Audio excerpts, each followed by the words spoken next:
నమస్తే. నేను జర్నలిస్ట్ శ్రీనివాస్. ఈరోజు న్యూస్ అనాలిసిస్‌లో ముందుగా సాక్షి పేపర్‌లో వచ్చిన వార్తలను చూద్దాం. సాక్షి పేపర్‌లో నిన్న వైఎస్ఆర్‌సీపీ అధ్యక్షుడు, మాజీ ముఖ్యమంత్రి వైఎస్ జగన్మోహన్ రెడ్డి గారు దాదాపు 2 గంటలకు పైగా ప్రెస్ మీట్ పెట్టారు. ప్రెస్ మీట్‌లో ఆంధ్రప్రదేశ్‌లో ఫుల్ బడ్జెటు మన అసెంబ్లీలో ప్రవేశపెట్టింది కూటమి ప్రభుత్వం. ఆ బడ్జెట్ అంశాలపైన గడిచిన 5 సంవత్సరాల్లో జగన్మోహన్ రెడ్డి ఎట్లాంటి స్కీమ్స్ ఇచ్చిండు, పేద ప్రజలకి డైరెక్ట్ బెనిఫిట్ స్కీమ్ కింద ఏ రకంగా ఆ రోజు అయింది, ఈరోజు పేద ప్రజల నోట్లో మట్టి ఎట్లా కొడుతుండో చంద్రబాబు నాయుడు ప్రభుత్వం అనే విషయాల్ని చాలా కంపారిజన్తో చెప్పారు. అంటే పోల్చి చెప్పారు. అప్పుడు ఏం జరిగింది, ఇప్పుడు ఏం జరిగింది, మహిళల విషయంలో ఏం జరిగింది, రైతుల విషయంలో ఏం జరిగింది, పెన్షనర్ల విషయంలో ఏం జరిగింది, ఇట్లాంటి అన్ని అంశాలను అంశాల వారీగా, అదే అప్పుల పైన రాష్ట్రంలో అప్పుల కుప్పైంది, శ్రీలంక చేస్తారని చంద్రబాబు నాయుడు గారు గతంలో పదే పదే చెప్పేది చంద్రబాబు నాయుడు గారు అండ్ తెలుగుదేశం పార్టీ మీడియా. ఇవాళ చేస్తున్న అప్పులేంది ప్రతి మంగళవారం, అసలు జగన్మోహన్ రెడ్డి కాలంలో జరిగిన అప్పులెన్ని, అంతకుముందు చంద్రబాబు నాయుడు గారు 2014 నుంచి 19 మధ్యలో జరిగిన అప్పులెంత, చేసిన అప్పులెంత, ఈ అప్పులకి కంపారిజన్, అప్పులలో ప్రపోర్షనట్గా రేషియో ఏ గవర్నమెంట్లో ఎక్కువ ఉంది అంటే గడిచిన చంద్రబాబు నాయుడు ప్రభుత్వంలో ఎక్కువ ఉందా, జగన్మోహన్ రెడ్డి ప్రభుత్వంలో ఎక్కువ ఉందా, ఏ రకంగా ఉందా అనే విషయాలను కూడా చాలా కంపారిజన్గా చెప్పారు. వీటన్నిటి కంటే కూడా ఏదైతే కూటమి ప్రభుత్వం తెలుగుదేశం పార్టీ గడిచిన ఎన్నికల్లో సూపర్ 6 అని కొన్ని హామీలు ఇచ్చి వాటిని చెప్పి ఓట్లు వేయించుకొని గెలిచారు. కానీ ఇవాళ ప్రజల్ని మోసం చేస్తున్న పరిస్థితి. ఈ మోసం పైన మీ పైన కదా కేసు పెట్టాల్సింది, చీటింగ్ కేసు అని చెప్పి కూడా ఆయన అన్నాడు. ఇది మోసం కాదా, ఇది ఆర్గనైజ్డ్ క్రైమ్ అంటారు దీన్ని. ఈ ఆర్గనైజ్డ్ క్రైమ్ కింద మీ పైన ఎందుకు కేసు పెట్టకూడదు? మొత్తం 5 కోట్ల మంది ఆంధ్రప్రదేశ్ ప్రజల్ని మోసం చేసి నేను గెలిస్తే ఇగో ఈ సూపర్ 6 చేస్తామంటే సూపర్ 6లో 1, 2 తప్ప మిగతా అమలు కాని పరిస్థితి. ఒక పెన్షన్ తప్ప మిగతా అమలే కాలే. దీనిపైన కూడా మాట్లాడారు. మొత్తానికైతే బ్యానర్ ఐటమ్ ఇచ్చారు. బూచిగా అప్పుల భూతం, సూపర్ 6కి ఎగనాము, రాష్ట్ర అప్పుపై చంద్రబాబు దుష్ప్రచారం, బడ్జెట్ సాక్షిగా బట్టబయలు, వైఎస్ఆర్సీపీ అధ్యక్షుడు వైఎస్ జగన్ స్పష్టీకరణ, సూపర్ 6, సూపర్ 7లను తెరమరుగు చేసేందుకే అప్పులపై దుష్ప్రచారం, అప్పులు 14 లక్షల కోట్లని తప్పుడు ప్రచారం చేశారు, అప్పులు 10 లక్షల కోట్లంటూ గవర్నర్తో అబద్ధాలు చెప్పించారు. 2024-25 బడ్జెట్లో రాష్ట్ర అప్పు 6.46 లక్షల కోట్లని తేల్చారు. 3 రకాలు చెప్పారట. అప్పులు 14 లక్షల కోట్లని ఎన్నికల ముందు ప్రచారం చేశారు. తర్వాత గవర్నమెంట్ ఏర్పడిన తర్వాత మొట్టమొదటి అసెంబ్లీ సమావేశాల గవర్నర్ ప్రసంగంలో 10 లక్షల కోట్ల అప్పు అని చెప్పారు. ఇవాళ అఫీషియల్గా బడ్జెట్ ప్రపోజ్ చేసిన దాంట్లో 6,46,000 కోట్ల అప్పు అని చెప్పారు. మరి అసలు ఏది నిజం, ఏది అబద్ధం అంటే, నిజం ఏంటంటే అసెంబ్లీలో చట్టసభ సాక్షిగా పెట్టిందే నిజం.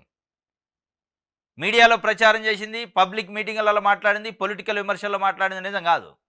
గవర్నర్ ప్రసంగంలో చెప్పింది ఆ రోజు వాళ్ళు ప్రభుత్వం పెట్టించింది కాబట్టి చెప్పారు. ఇలా ఏదైతే బడ్జెట్ ప్రపోజల్స్ పెట్టారు, ఆ బడ్జెట్ ప్రపోజల్లో తప్పనిసరిగా నిజమైన ఫిగర్సే పెట్టాలి. ఇప్పుడు 6,46,000 కోట్ల రూపాయలు అప్పు ఉంది. ఈ అప్పు విషయంలో కూడా డబుల్ చేసి అప్పులైంది శ్రీలంక చేసిండు జగన్మోహన్ రెడ్డి అని చెప్పారు అనేది జగన్మోహన్ రెడ్డి అంటాడు. మా పైన దుష్ప్రచారం చేసి తప్పుడు లెక్కలు చెప్పి అప్పులైనవి అని చెప్పి ఇలా అసలైన లెక్కలు బయటికి తీశారు. దీంతో నీ మోసం బయటపడదని చెప్తుండు. మీ 5 ఏళ్లలో అప్పుల సగటు వార్షిక వృద్ధి రేటు 22.63% ఉంటే మా హయాంలో 13.57% ఉందట. అంటే 2014 నుంచి 19 మధ్య కాలంలో చంద్రబాబు నాయుడు గారు ఉన్నప్పుడు అప్పుల రేషియో, అప్పులు ఏ రకంగా అంటే 22.63% ఉందట వృద్ధి రేటు, అంటే అప్పులు చేసే శాతం. దాన్ని కాస్త జగన్మోహన్ రెడ్డి చేసిన తర్వాత ఒక 10% తగ్గించాడు, 13.57% ఉంది. కానీ చంద్రబాబు నాయుడు గారు అండ్ ఆయన మీడియా ఏం చెప్పింది, జగన్మోహన్ రెడ్డి అప్పులను క్రియేట్ చేసిండు, అప్పు అంటే ఆయన అంటేనే అప్పు అన్నట్టు క్రియేట్ చేశారు. కానీ ఆడ లెక్కలు తీస్తే ఇగో ఈడ క్లియర్గా ఉంది, చంద్రబాబు నాయుడు గారి కాలంలోనే అప్పులు ఎక్కువైనాయి, ఇప్పుడు కూడా ఎక్కువవుతున్నాయి అనేది ఆయన చెప్తుండు. మరి ఇప్పుడు చెప్పండి, అప్పుల రత్న బిరుదు ఎవరికి ఇవ్వాలి? ఈ బడ్జెట్ ప్రజల్ని మభ్యపెట్టేందుకు ప్రవేశపెట్టిన డాక్యుమెంట్లా ఉంది. హామీలు నెరవేర్చలేక అధికారంలోకి వచ్చాక కూడా అదే విషప్రచారం, బకాయిల విషయంలోనూ దుర్మార్గంగా అదే గోబెల్స్ ప్రచారం. 42,183.80 కోట్ల బకాయిలు మేము చెల్లించాము. ఎన్నికల వేళ నువ్వు చెప్పింది ఏంటి, ఇప్పుడు చేస్తున్నది ఏమిటి అని చంద్రబాబు నాయుడు గారిని అడుగుతుంది. ఎన్నికలప్పుడు నువ్వు చెప్పింది ఏంటి, ఇప్పుడు చేస్తుంది. ఇదిగో నీ సూపర్ 6, వాటిని అమలు చేయడానికి కావాల్సిన బడ్జెట్ 74,000 కోట్లు. కానీ బడ్జెట్‌లో కేటాయింపు చేయలేదు. నువ్వు చెప్పింది అబద్ధం కాదా? నువ్వు చేసింది మోసం కాదా? నీ మీద ఎందుకు 420 కేసు పెట్టకూడదు? ఇది ఆర్గనైజ్డ్ క్రైమ్ కాదా? అని ప్రశ్నిస్తూ నేను ఎక్స్, ఇన్‌స్టాగ్రామ్, ఫేస్‌బుక్ వంటి సామాజిక మాధ్యమాల్లో పోస్టులు పెడతా. వైఎస్ఆర్‌సీపీ ఎంపీలు, ఎమ్మెల్యేలు, ఎమ్మెల్సీలు, ఎమ్మెల్యే అభ్యర్థులు ఇదే పోస్టులు పెడతారు. ఇదే పోస్టులను సోషల్ మీడియాలో పెట్టాలని ప్రతి కార్యకర్తకు పిలుపునిస్తున్నా. ఎంతమందిని అరెస్ట్ చేస్తారో చూద్దాం. అరెస్ట్ చేయడం మొదలుపెడితే అది నాతోనే ప్రారంభించండి. అసలు నేనే పెడతా సోషల్ మీడియాలో అంటుండు. అది ఫేస్‌బుక్కా, ఎక్సా, ఇన్‌స్టాగ్రామా? మీరు చేస్తున్న మోసాలకు సంబంధించి మీరు ప్రజలను వంచిన దాని గురించి ప్రతిరోజు మీడియాలో పెడతా సోషల్ మీడియాలో. ఏం చేసుకుంటారో చేసుకోండి. నాతో పాటు వైఎస్ఆర్‌సీపీ నాయకులు, ఎమ్మెల్యేలు, ఎమ్మెల్సీలు, ఎంపీలు, మిగతా కార్యకర్తలు కూడా పిలిపిస్తున్నా. ప్రతి ఒక్కరూ పెట్టండి. ఎంతమందిని అరెస్ట్ చేస్తారో చూద్దాం. ఏం చేస్తారో చూద్దాం అని ఒక రకంగా ఒక ప్రచారం ఒక పిలిపిచ్చిండు జగన్మోహన్ రెడ్డి గారు. అంటే సోషల్ మీడియా పైన దాడి చేస్తుంది ప్రభుత్వం.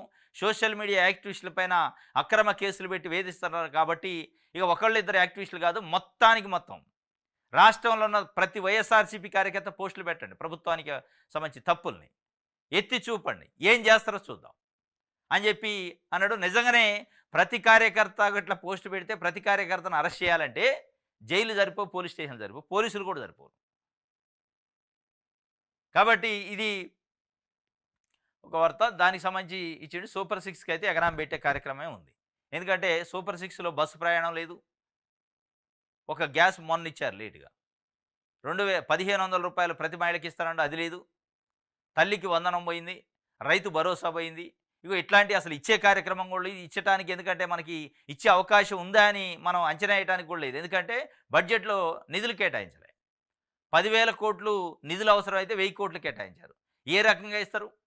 ఇచ్చే అవకాశం లేదు అనేది జగన్మోహన్ రెడ్డి చెబుతుంది. ఇది ఎగనాం పెట్టే కార్యక్రమం. అప్పుల బూచి చూపించి అప్పులే లేవు అసలు వాస్తవంగా. అంటే అప్పులు ఉన్నప్పటికీ మీరు చెప్పినన్ని అప్పులు లేవు. 14 లక్షల కోట్ల అప్పులు అని చెప్పారు. తీరా చూస్తే 6,46,000 కోట్లు ఉంది. దాంట్లో 3 లక్షల పైన 4 లక్షల వరకు మీరు చేసిన 3 లక్షల కోట్ల వరకు మీరు చేసిన అప్పులే. అప్పులు ఉన్నాయి కాబట్టి నేను సూపర్ 6 ఇయ్యలేకపోతున్నా. జగన్మోహన్ రెడ్డి అంతా రాష్ట్రాన్ని దివాలా తీసిండని చెప్పే కార్యక్రమం చేస్తున్నాం. మేము ఇయ్యము అని చెప్పండి. మేము మోసపూరితమైన హామీలు ఇచ్చినాం. మేము మోసం చేయడానికి ఇచ్చినాం అని చెప్పండి. కానీ ఇగో నా పైన నెపం నేపి ప్రజల నోట్లో మట్టెందుకు కొడతారు అని చెప్పి ఆయన చెప్తున్న పరిస్థితి. ఇంకోటి ఇచ్చిండు. ఎవరి ప్రోగ్రెస్ ఏమిటి? అప్పులు ప్రభుత్వ గ్యారంటీలో కలిసి అప్పులట 2014 నుంచి 19 మధ్యలో అంటే చంద్రబాబు నాయుడు గారి హయాంలో 3,13,000 కోట్లు. బాబు దిగిపోయే నాటికి ఉంది. అప్పటికే 3,13,000 కోట్లు. ఏది గ్యారంటీలతోని. జగన్మోహన్ రెడ్డి గారు దిగిపోయేటప్పటికి 6,46,000 కోట్లు. ఇంకో 3,46,000 కోట్లయింది. అప్పుల సగటు వార్షిక వృద్ధి రేటు 19.54%. 2014-19 మధ్యలో చంద్రబాబు నాయుడు గారు ఉన్నప్పుడు ఉంటే దాదాపు 20%. దాన్ని 15%కే తగ్గించిండు జగన్మోహన్ రెడ్డి అని సాక్షి పేపర్ చెబుతుంది. అప్పుల guarantee, non guarantee, non guarantee అన్నీ కలిపి 3,90,000 కోట్లు ఉన్నాయి. ఇక్కడేమో ఓన్లీ గ్యారంటీ. ఇది అప్పులు గ్యారంటీ, నాన్ గ్యారంటీ మొత్తం కలిపి బాబు దిగిపోయేటప్పటికి 3,90,000 కోట్లు అంటే 4 లక్షల కోట్లు ఉంది అప్పు. అది జగన్మోహన్ రెడ్డి దిగిపోయేటప్పటికి 7,21,000 కోట్లు ఉంది. అంటే మరి ఎవరు అప్పులు చేశారు? అప్పు శ్రీలంక చేసిండంటే మరి దీన్ని ఏమంటారు అనేది ఇవాళ జగన్మోహన్ రెడ్డి కానీ వైఎస్ఆర్సీపీ అడుగుతుంది.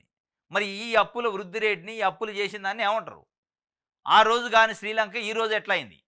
సరే ఈ శ్రీలంక అయిందా, భారతదేశం అయిందా పక్కన పెడితే ఈ అప్పులు చేసిన దానికి సార్థకత ఉంది. 2,61,000 కోట్ల రూపాయలు, దాదాపు 3 లక్షల కోట్ల రూపాయలు ప్రజల అకౌంట్లలో డైరెక్ట్ బెనిఫిట్ స్కీమ్ కింద వేసిన, ప్రజలకు పంచిన సంపదని. మీరేం పంచారు? ఎక్కడ పంచారు? అప్పులు చేశారని ఆయన అడుగుతున్నాడు. సమాధానం లేదు.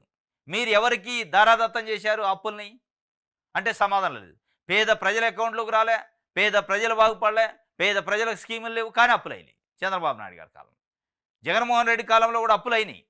అప్పులు అయినప్పటికీ పేద ప్రజల కడుపు నిండింది, పేద ప్రజలకు సంపద పంచారు. అదేం చేసిండు కదా అనేది ఆయన చెప్తున్న పరిస్థితి.